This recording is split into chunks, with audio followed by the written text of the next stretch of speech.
Okay, maybe by now you already know what won the Best Animated Oscar for 2024, so I want to talk about what the best animated films of 2023, or at least what the Oscars thought it was.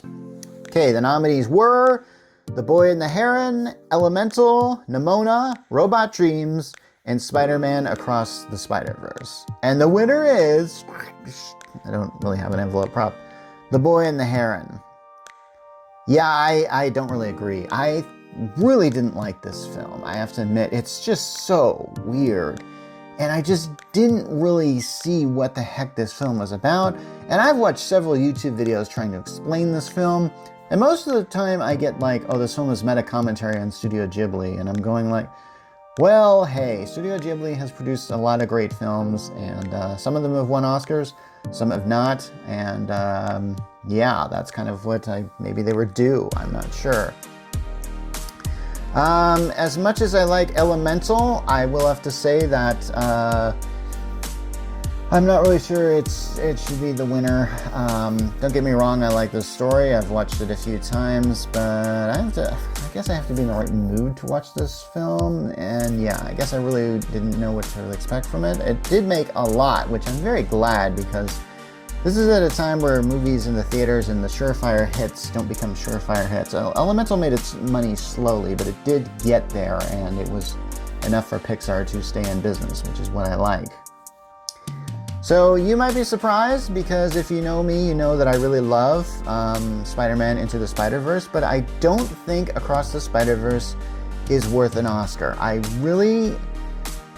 I just found this film to be bursting with just way too much energy, and I feel like it sets up a sequel that we're not going to see for a long, long time. And something tells me like one day I'll have all three of these Spider-Man movies on DVD, and I'll just sit and watch them like I watched Lord of the Rings or Star Wars, the original trilogy, because I think there is a good story to be told in all these. The problem is we're seeing so little of this story here, and it's just so much. It's really hard to even follow sometimes, and the eye doesn't even know what to do, and you have scenes with like 500 Spider-Men in them. It's crazy. So I just saw Robot Dreams, and I have to admit this film was not what I was expecting it to be. It's just about a dog who lives in 80s New York City, and they go out of their way to show it's 80s New York City, even showing the Twin Towers, which I thought, wow, you went out of your way to do that. I don't think there's a single line of dialogue here. I don't really know how the anthropomorphic world works here, why a dog can buy a robot and then leave it on the beach after it rusts, and for some reason he can't get back to it. And then I kind of like how the robot is kind of dreaming of getting back to it. And there's a really interesting story to be told here.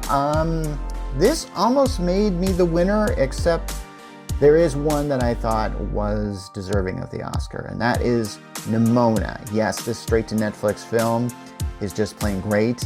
It shows a society where fear is used as a control, even though it's used as this idea of all things grand. But it is about fear, and it is about overcoming fear, and it's about embracing differences. There's something about this film that I think really needs to be seen by everyone today. So yeah, that would have been my pick. Anyway, so there were certain films that were not nominated. I think the biggest disappointment was Disney's Wish, that film. You know what? I think there's a good film in there somewhere, but yeah, unfortunately, it didn't really live up to any of expectations or hype. Then there's the Super Mario Brothers movie, which, big success, but I guess, I don't know, did we just ignore the fact that this film exists, and do we ignore the fact that it made a lot of money? Well, I have really only seen it maybe twice. Didn't really want to see it again, honestly, but yeah. Then there's the film Migration from Illumination. I didn't see it, so if you want to out me at the comments, you could.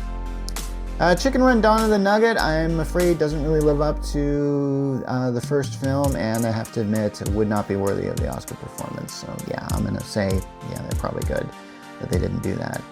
What really should have shown up in the nomination is Teenage Mutant Ninja Turtles Mutant Mayhem. This film has a great style of animation, and it is just a good film overall. Why didn't it do that? And let's not forget about Adam Sandler's Leo. Man, can Happy Madison never get an animation nod? I guess it just can't. They will try with an animated film and just not get it. Oh, and then there's Ruby Gillman, Teenage Kraken. Do I even need to mention that one? Did you see it? Do you remember it? Anyway, so those were the 2023 films, and yes, it was an interesting year for animation.